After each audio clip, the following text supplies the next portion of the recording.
Hey gaming fans, so today I'm going to try a game of Scoundrel.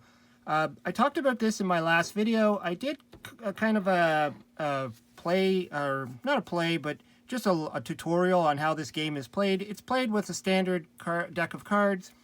I mentioned in that video that you have to remove all the face cards that are red and the aces that are red and any other cards that are in there, like the Joker and how to play poker, you know, those type of things. And then you shuffle up. So I've done that already. I'll just do another shuffle just because. Now I'm using a different deck than I used in the tutorial. A lot of people pointed out, or some people pointed out, that in my tutorial I was using this weird little deck because I couldn't find a deck of cards, funny enough. I have all these trading card game cards, but I couldn't find a regular deck of cards, and I found this. And I forgot that I blended this with two decks, so I had some duplicates in there. It worked for the demo anyways, and this is an interesting deck because it's from a casino, so it's got a hole in it all the way through. They punch a hole because I guess when they sell these cards, they don't want you to take them into the casino and then try and swap it with the dealer. You know, if you're playing blackjack, you know, distract the dealer and slap your own card down there. But anyways, let's get to playing. So you start off by going into a room. That's 4 cards. So this is going to fit. Let's see here. 4. There we go. So that's our starting room. As a recap, the diamonds are your weapons. The black cards are the enemies. The hearts are your life. You gain life with that. And I got my life counter here, 20 life. Let's start by, okay, well, I only have the one weapon, so I'm gonna have to take that as my weapon. You can't, if you put anything higher than your weapon, you take the excess in damage. So I guess I'll do the 5 and take the 1 point of damage. Oops, 19.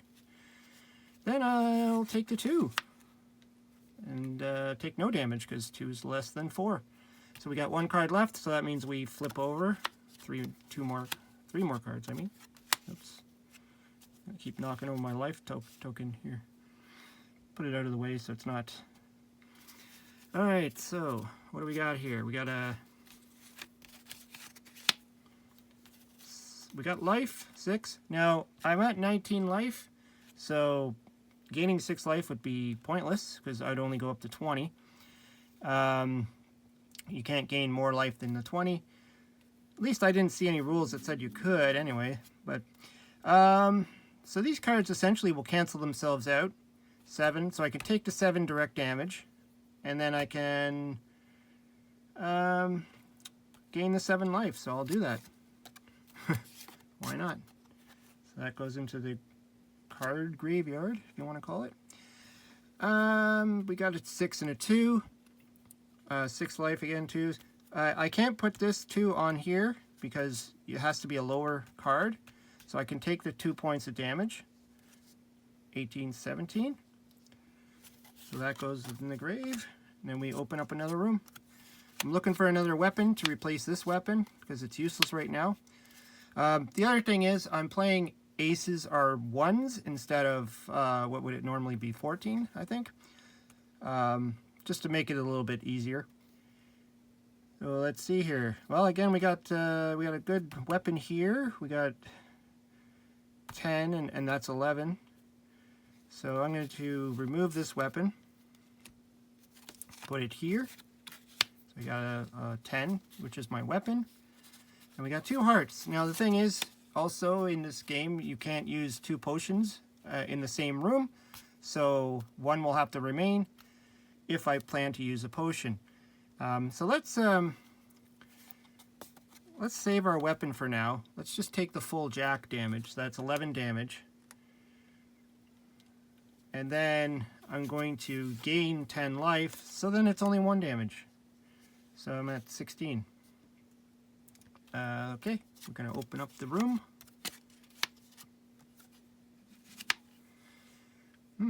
This is fun. So we got a 3 and a 1 and then 2 life gaining cards. So I will... Now, if I put the 3 here, this 10 is going to be only able to pretty much a 2 and a 1. Do I want to do that? I don't think so. So I will probably just take the 3 and the 1 damage, so 4 damage. So that puts me down to 10.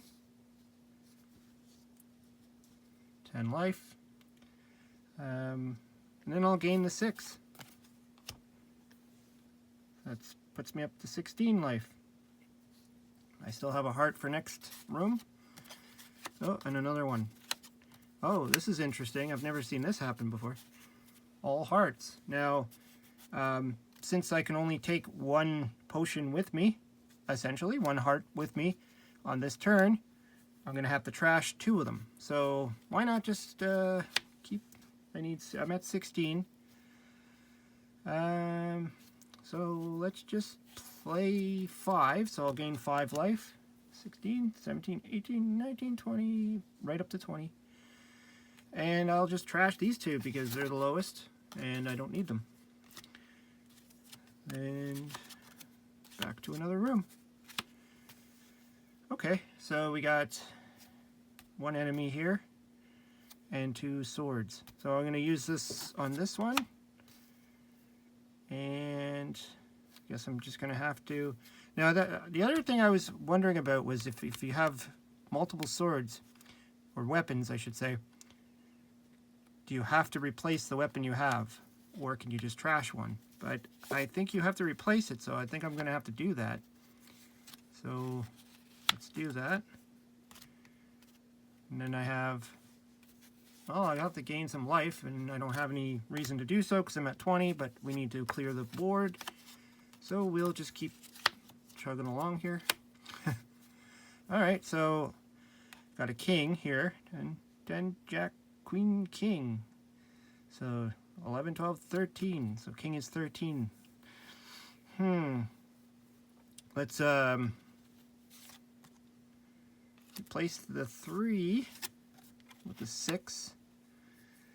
13. 9, 8, 7, 6.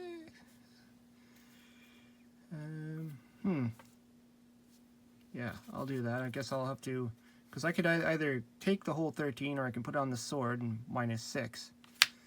So 13, 12, 11, 10, 9, 8, 7. So let's see here. Taking 7 damage. There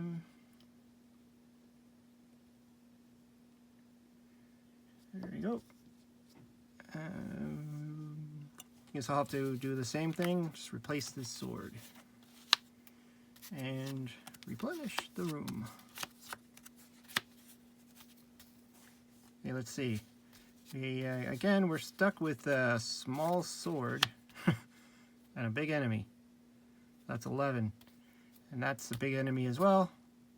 That's 12. But we do have a heart here. So let's play the heart. I guess we can... Well, no, I think we should take some damage first, then play the heart.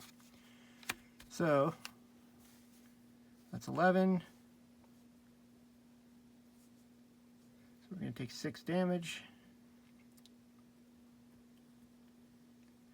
I'm just looking forward to my token here. So we're at 7 life. Hopefully I did the math right there. Then we're going to gain 8 life. So we're at 15.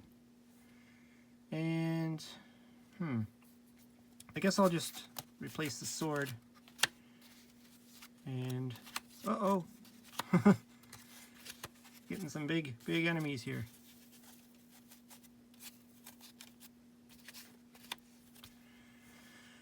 Ooh, this one's going to hurt. I don't know if I'm going to survive this round with only a 2. And I'm at 15 life, so yeah, I think I'm done. I can run away. So let's just try that. Let's just for fun run from the room. These are bad guys. It's really big. Maybe if I can gain some life, that'll keep me alive. Oh, all enemies. Now, when you run from the room, you can't run again in that next turn. You are on the same turn, so basically you run into that room and you face whatever comes out at you. So let's just try this one here. So we're going to take 4. So I'm at 11. Then we're going to take 3. That puts me at 8. Then we're going to take 2. That puts me at 6. Come on, hearts. There's 1, 2, 3. Like, I guess you can look through your graveyard and see which ones have already been played to kind of determine what's going to come up. But this is good. I got a big sword now, so let's absorb the 3 into here. Should I do that? Yeah, why not? I'll absorb the 3. That's 1 damage. I'm at 5 life. We're going to replace this pile with the 8 for the new weapon. And I'm going to gain 4 life. So 5, so I'm at 9. Got to open up the room again. Remember, we got those big baddies coming up that I ran away from, and I think, well, I might be able to pull through. Oh, geez, we got 2 10s here. We got another weapon, so I can take the 2 damage, 9, 8, and absorb the 4. Replace this weapon here. And we still got all these big cards to deal with, and I don't think there's a life coming up. So I might be toast at this point. I think I am, because yeah, this is a lot of damage. So that's about as far as I can go. I think this was, yeah, this was another enemy, so I would be ruined. I only had 8 life, and I would take a smack load of damage. But yeah, this is kind of fun. Just like I said in the previous video, if you want to check that one out, it's just a fun game that you can play by yourself, and it's kind of like a, you know, an RPG style adventure game, you know, that type of thing, running through a dungeon. Anyways, let me know what you think. Throw some comments down below. Hope you subscribe. We'll talk to you later.